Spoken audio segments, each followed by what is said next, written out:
Alrighty, good morning everyone. Leanne Cohen's here, Digital Success Catalyst and owner of Marketing Lead. And as you would have seen from the post that I did earlier this week, we're going to be doing a hot seat every week because there are so many incredible experts out there that have been part of this online journey and they've made mistakes and they've had challenges. And the whole purpose of this series is so that other business owners can actually learn from that and get some tips and get some ideas, and we can all help each other grow, which I think is the most important thing about being in business and being in service and being able to serve other people as well. So my first person in the hot seat for this week is Paul Stennett. Now, Paul is actually based in Jamaica, and he is the co-founder of Amazing Gains. And what he and his wonderful wife do is actually help business owners start their podcasts the right way and also 10 times their monthly income through doing things the right way. Preview. Hi, Paul. Hi, how's it going? Leanne, can you hear me? Am I on? Everything's good right here?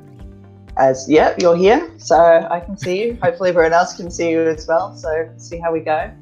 But thank you so much for joining me today. So I guess the first question is really, why did you start your business? What made you go into entrepreneurship and podcasting in general? Yeah, it was something that I have been fascinated with for many years, but I never dabbled into it. So like I started my journey around 2015, 2016 when I found out about Tim Ferriss and his book, The 4-Hour Workweek.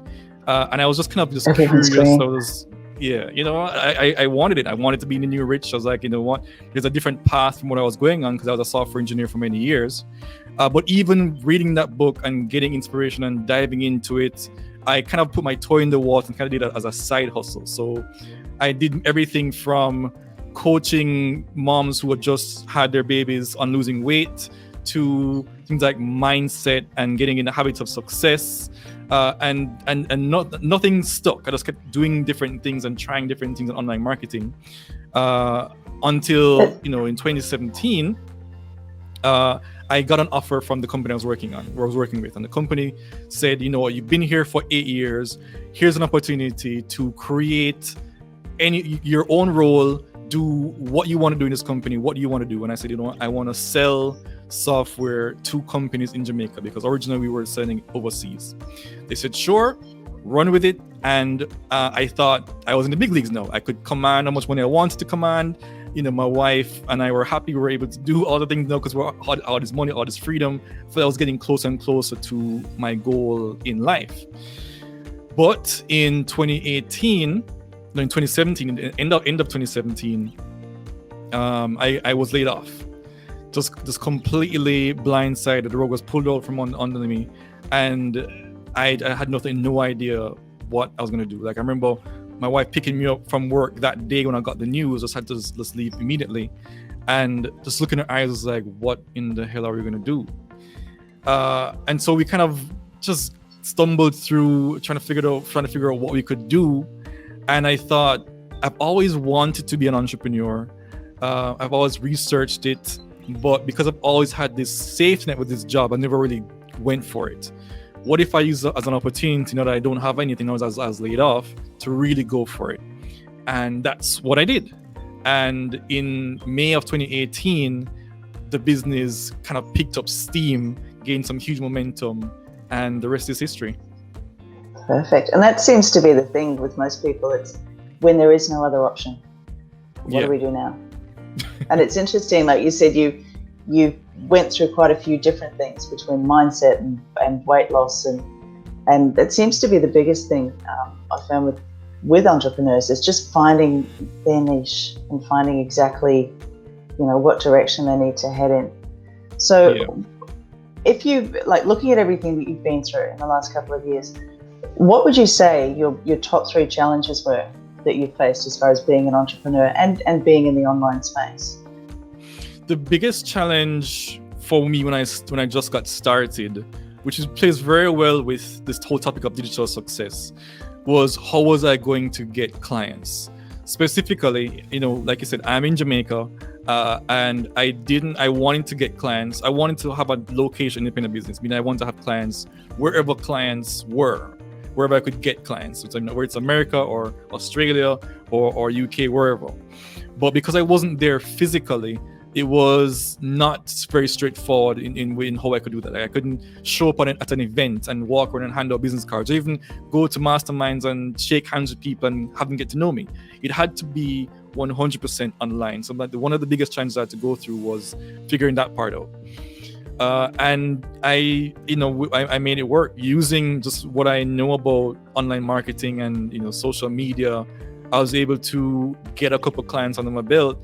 And with that momentum, that goes into referrals, that goes into your testimonials, your social proof. I was able to build on that.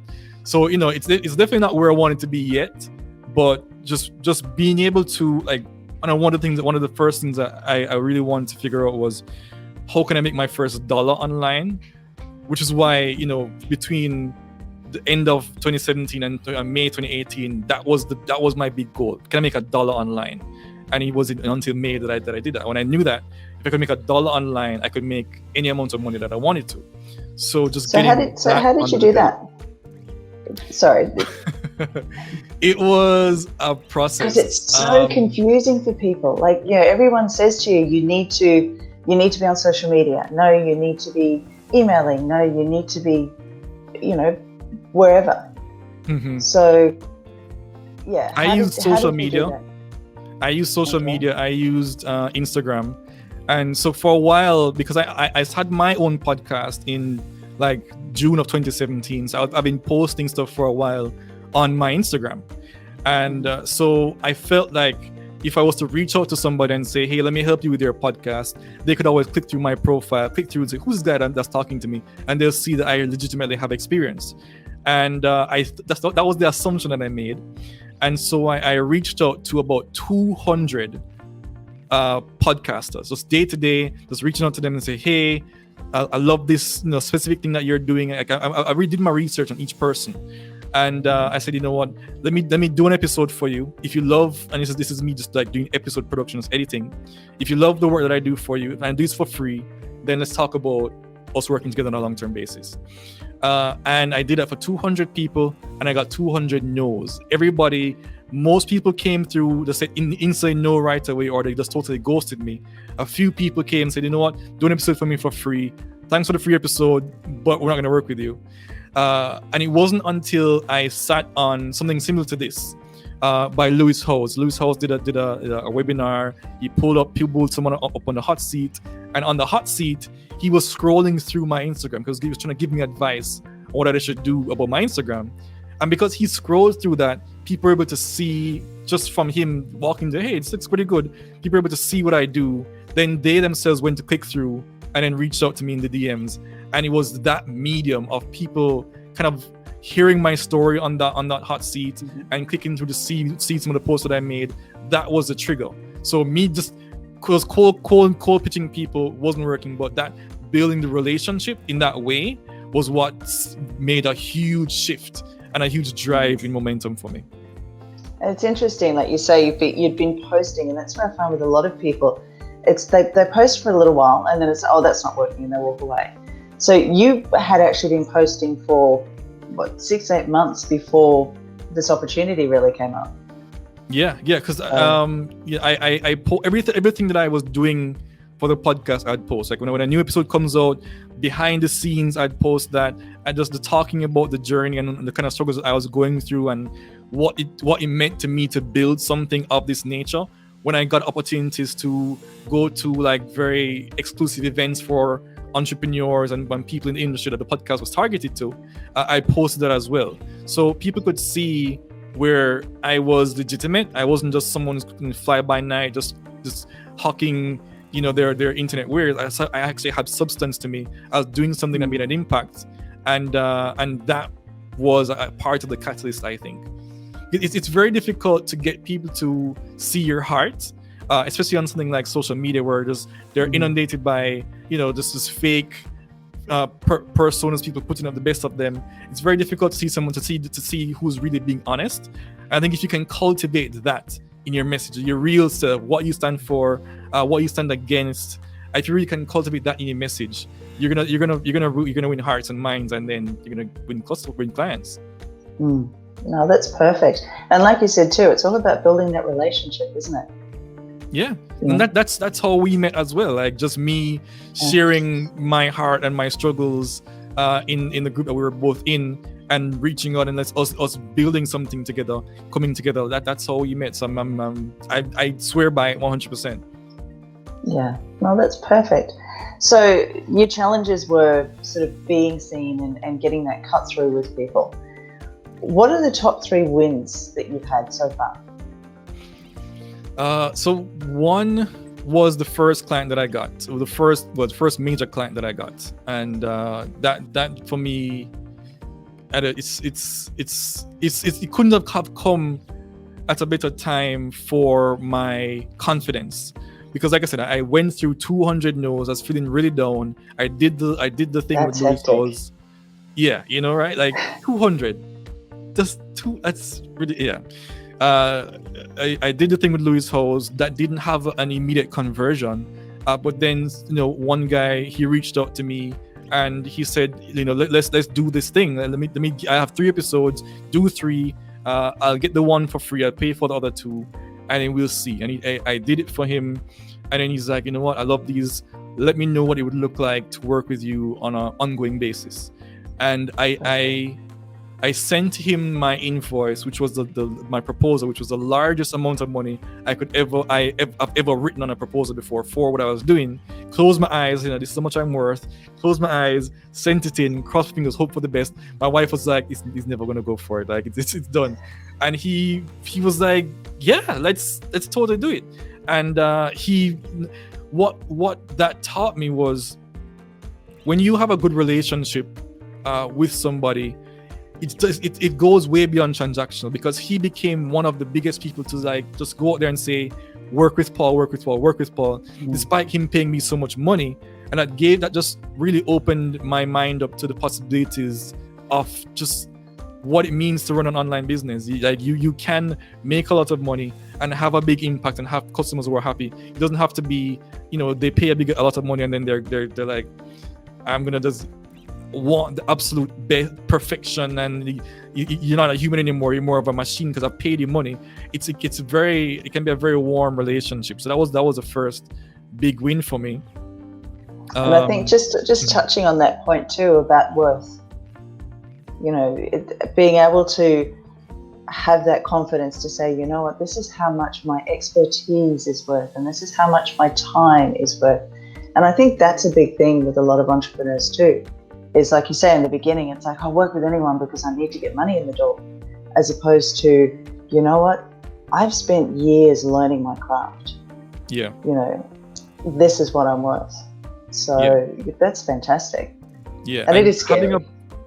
It is scary. Having a podcast, it gave me the technical knowledge, it gave me the theory, because I was able to see a lot of mistakes that people made.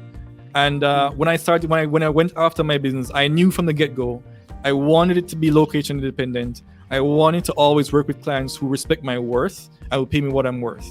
And so I had at the theory level, I knew that's what I wanted, but then actually putting it into practice and telling the wrong clients no, and asking for what I'm worth from the right clients, that was definitely tricky.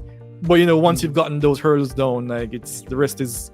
You have smooth sailing in that regard in terms of asking what you're worth. So that was a huge thing for me. Yeah. And when you think about it, I mean, I'm sitting on the Gold Coast, you're sitting in Jamaica. The fact that we can do something like this, using and utilizing the online space and the opportunities that we have now with this technology is fantastic. Mm-hmm. So, okay. So with that, like you've discovered your worth, and you're obviously feeling more comfortable now putting it out there and saying, hey, you know what, I've got the expertise. What would you say digital success was to you?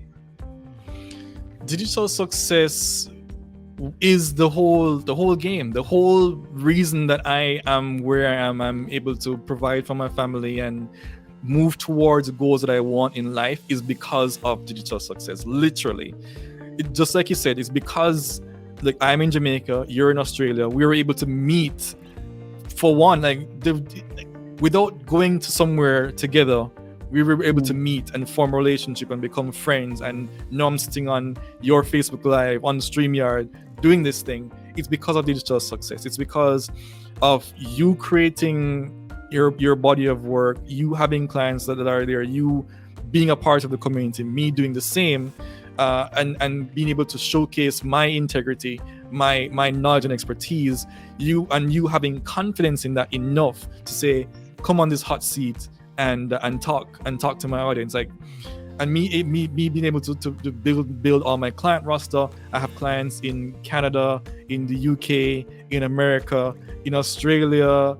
All of that is because of digital success. It wouldn't have been possible 20 years ago, and I'm glad I'm born in this age to be able to take advantage of all of that.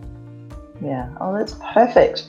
Alrighty. So if you were to give some tips to someone starting out, and it's really interesting that, like, I know myself, scrolling through my Facebook feed, there's all these gurus and experts, and spend money with me and I'll teach you how to do this in the next 6 weeks and you'll be a millionaire and sit on a beach in 6 months time.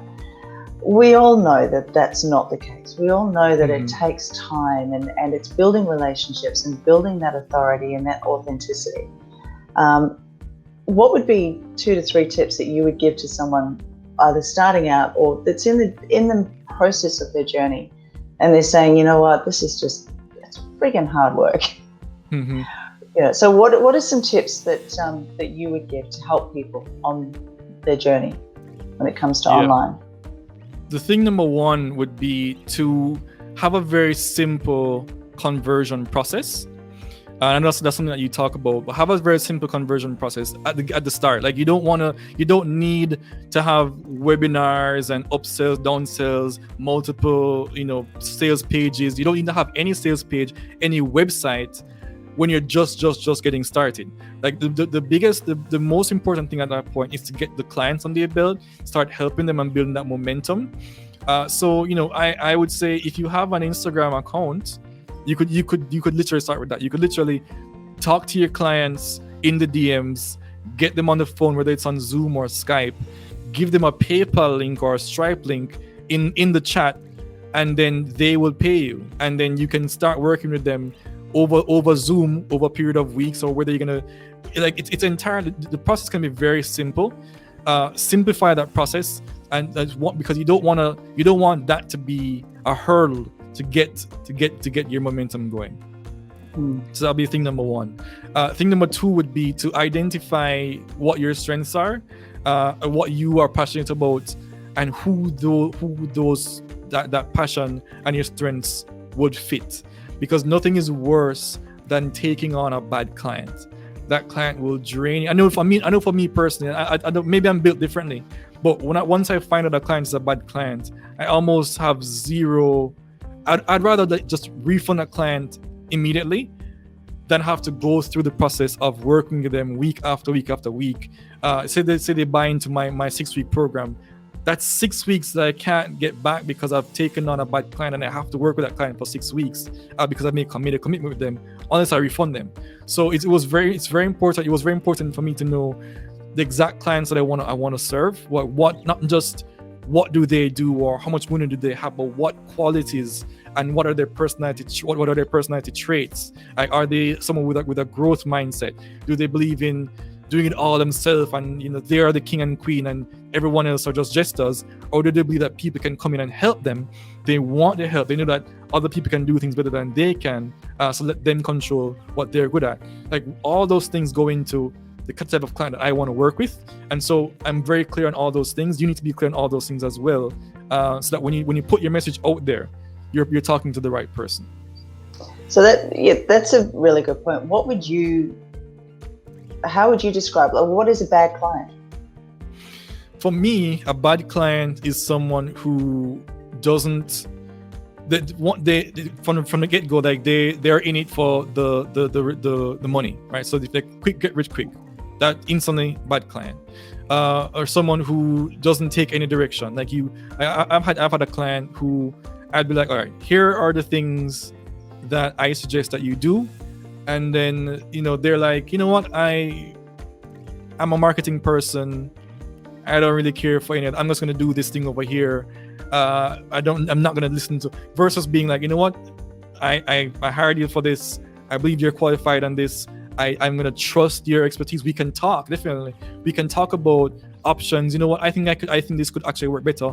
We can talk about that. But then to completely be dismissive, a person like that is definitely a bad client. Someone who is tracking your time nonstop. Like, okay, you're working with me for 4 weeks. What am I getting in these 4 weeks? What am I getting on day 1, on day 2, on day 3? Like someone who's like, and someone who doesn't want to not willing to do any work, to make mistakes. If they are coming in to a relationship with you and they're putting the responsibility of their results onto you and not onto themselves, that's a red flag. If they're like, okay, give me your 10 testimonials of all these people who've had successful podcast launches or successful digital success on their social media is where it needs to be. Give me those examples. Let me talk to those people and see. Okay, are you going to be promising me these results?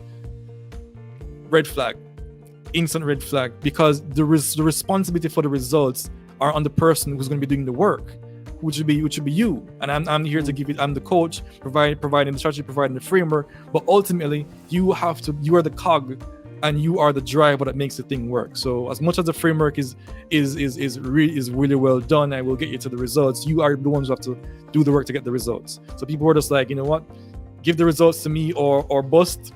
They're instantly the red flag for me. And the list goes on and on.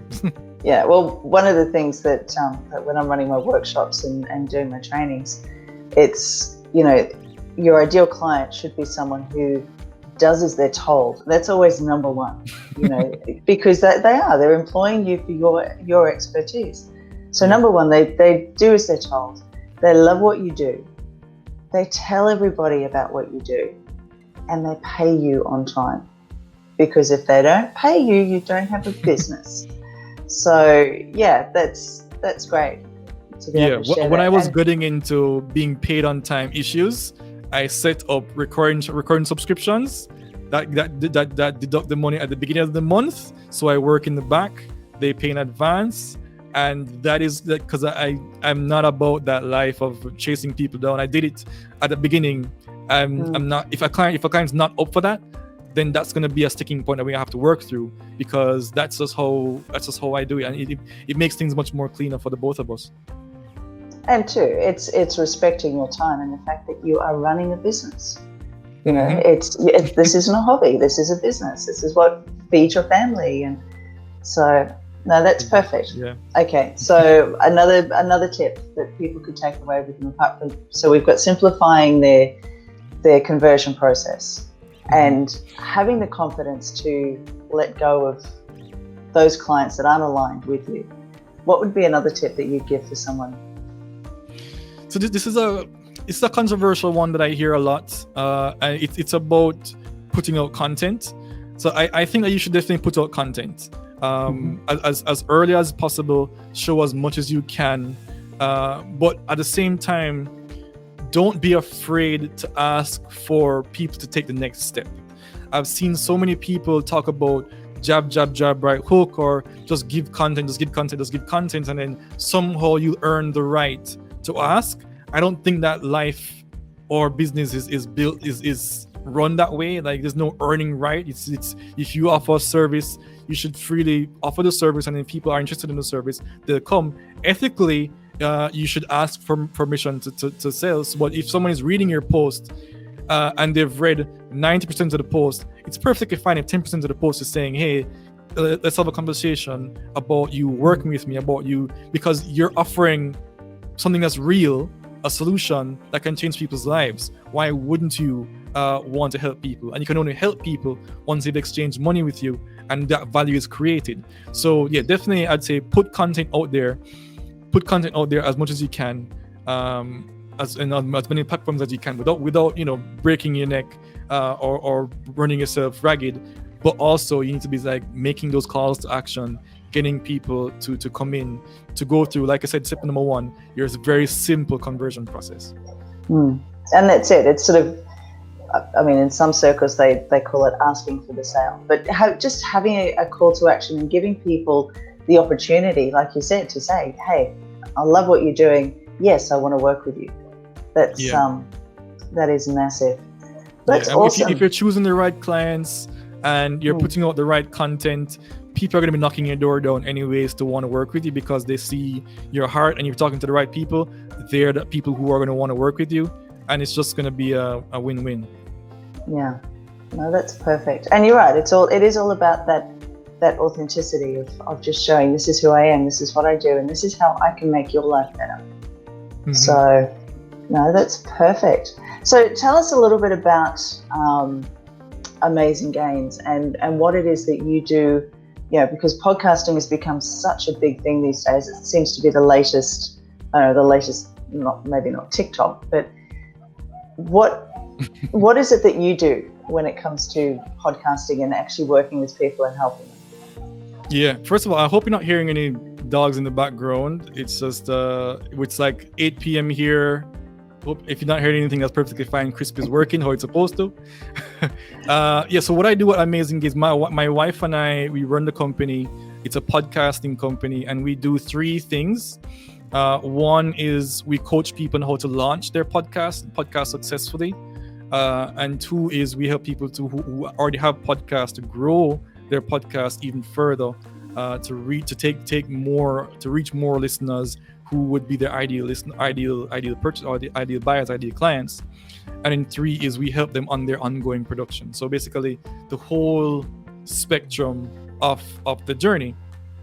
And me personally, I'm very excited about growth, because we have this framework that helps people to take their podcasts from failing to functioning with growth. And so we apply the framework for launch, but it shines really well for growth. I could tell you about the framework, no problem.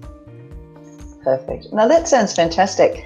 All right, so if people want to work with you, they can just reach out here in the group, connect with you. Yeah, they can reach out to me in the group and connect with me. They can reach out to me on Instagram. I'm very active on Instagram, just on Paul Stennett Live. You get my last name right there below, Paul Stennett Live. And you can follow me there, DM me there. If you want to talk about podcasting, if you want to talk about business, anything at all, I love connecting with people there. We can chat. And if you're interested about working with me, the conversation will go there, and we'll get on the phone and do it. Wonderful. All right. Well, thank you so much for your time, especially 8:00 at night. I really appreciate that. And actually, speaking of Instagram, I think what we'll probably do is I'll put this in my Instagram TV as well and tag you, so then you can share it across also. So that works. Thank you. Wonderful. All right. Well, thank you so much for your time tonight. And it's been my pleasure talking to you again, Leanne. Trust me. Yeah. Awesome. All right. And we will talk again very soon. All right. Take care. Bye. Thank you so much for joining me on the Digital Success Hot Seat, where we interview incredible experts about their online journey, their challenges, their tips, what's worked for them, and what hasn't. So if you're really enjoying this series, I'd love it if you would just hit the subscribe button below, and also hit the bell, so that way you get notified every single time we upload a new interview. I really appreciate you joining us, and let's get on with it.